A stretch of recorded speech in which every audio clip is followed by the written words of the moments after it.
तो सूत जी महाराज कहते हैं, मैं आपको एक कथा सुनाऊंगा जो सभी सिद्धांतों का सिद्धांत, सर्व सिद्धांत है। सर्व सिद्धांत निष्पन्नम संसार भयनाशनम। हम जितने प्राणी मात्र हैं, हम सबका एक ही लक्ष्य है, हम निर्भय हो जाएं। हम इतने सारे उपक्रम, इतने सारे व्यवहार, इतनी सारी व्यवस्थाएं क्यों जोड़ते हैं जीवन में कि हम निर्भय हो जाएं। हम किसी भी प्रकार से निर्भय हो जाएं, हम वो उपाय करते हैं। सूत जी महाराज कहते हैं, मैं आपको वो कथा सुनाने जा रहा हूं जिससे आप निर्भय हो जाएंगे। कौन सी कथा है महाराज? श्रीमद्भागवतम शास्त्रम कलौकीरेण भाषितम। हम आपको भागवत शास्त्र की कथा सुनाने जा रहे हैं। एक समय की बात है, शुकदेव महामुनि परीक्षित जी को कथा अमृत का पान करा रहे थे। ये बात देवताओं को पता चली। जैसे हमारे आचार्य जी कह रहे थे ना, स्वर्गे सत्ये च कैलाशे वैकुंठे नास्ति अमरसः, इयं रसः नास्ति वैकुंठे, इयं रसः नास्ति कैलाशे। ये रस कैलाश में नहीं, इयं मतलब यह रस जो है वैकुंठ में, सत्यलोक में, सत्यलोक आदि ब्रह्मा, ब्रह्मलोक, वैकुंठ लोक में ये कथा नहीं है। वहां पर भगवान की कथा नहीं होती है। आगे से नहीं। तो ये तो हम सौभाग्यशाली हैं कि हमें ये रस मिल रहा है। और वो कितने सौभाग्यशाली हैं जिनके कानों में पड़ रहा है फिर भी नहीं पड़ रहा है। तो देवताओं को जब पता चला, देवता कथा अमृत सुनने के लिए अपने स्वर्ग का अमृत लेकर के चल पड़े। सोचो कितना बड़ा सौदा करने गए होंगे। ये अमृत भी कोई आसानी से थोड़ी आया था। भगवान को 3-4 अवतार लेने पड़े थे। भगवान ने 3-4 अवतार लिया तब जाकर के देवताओं को अमृत का पान करने को मिला था अवसर।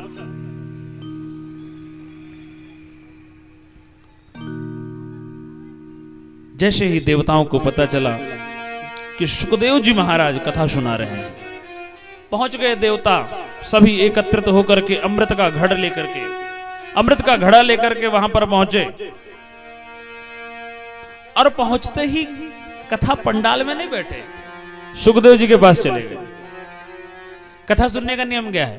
कहीं से आओ तो पंडाल में बैठ जाओ, कि वक्ता के पास आओगे, पूछोगे कुछ उससे।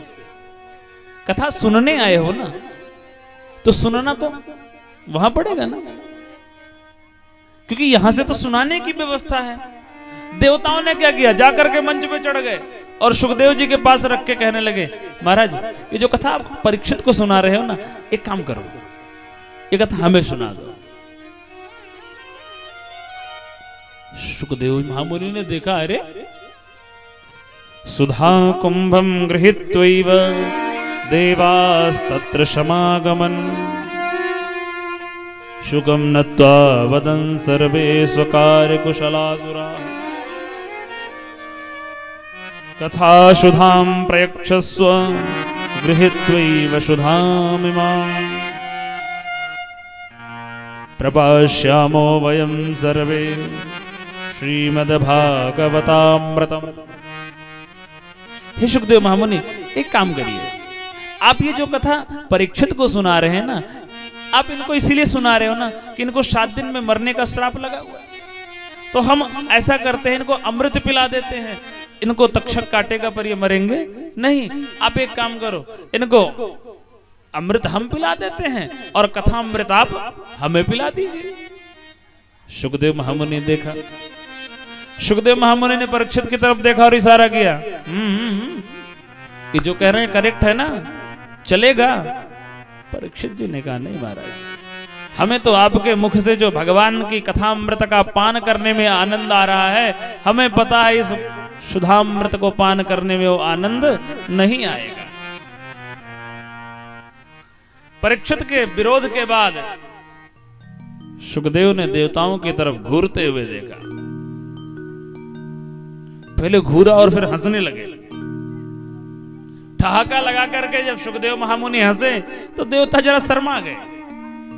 आप किसी से कुछ कहो और वो हंसने लग जाए तो क्या होगा? आपका मुंह जरा मलिन सा हो जाएगा ना। देवता शर्मा गए। देवता खड़े खड़े कहते देखते रहे कि अब कुछ कहें।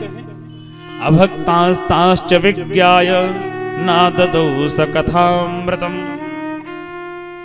श्रीमद्भागवती वार्ता सुराणामपि दुर्लभा। भगवान सुखदेव महामुनि ने देवताओं को अभक्त जान करके भगवान की कथा नहीं सुनाई और उनको डांट के फटकार के वहां से भगा दिया। अब देवता जरा अपना अभिमान लेकर के ब्रह्मा जी के पास पहुंच गए। महाराज, अरे हम पृथ्वी लोक पर गए थे, सुखदेव महामुनि ने हमको भगा दिया, डांट के भगा दिया। वो परीक्षित को कथा सुना रहे थे तो हम कथा सुनने के लिए गए और भगा दिया। बच्चे जब किसी को उल्हाना लेके आते हैं ना कि फलाने ने मुझे ऐसे कहा, तो उनसे पूरी बात पूछनी चाहिए। वो क्या कहते हैं? हम मम्मी हम वहां गए थे और उन्होंने देखा और हमको मार दिया। इतने में मम्मी का जो गुस्सा है वो और चढ़ जाता। अरे हमारे बच्चे को मार दिया, अभी अभी खबर लेती हूँ इसकी। माताओं पहले पूरी बात पूछो बच्चों से। बच्चा आता है मुझे मार दिया ये बताता है, ये नहीं बताता कि क्यों मारा। ब्रह्मा जी तो विधाता है ना। ब्रह्मा जी ने देवताओं से कहा, अच्छा कथा सुनने गए थे तुम और तुमको डांट के भगा दिया, सही सही बताओ क्या हुआ था। ब्रह्मा जी ने क्या कहा? सही सही बताओ हुआ क्या था वहां पे। हम गए थे, अमृत का कलश लेकर के गए और हम उनके साथ विनिमय कर रहे थे, हम उनके साथ व्यापार करने लगे थे।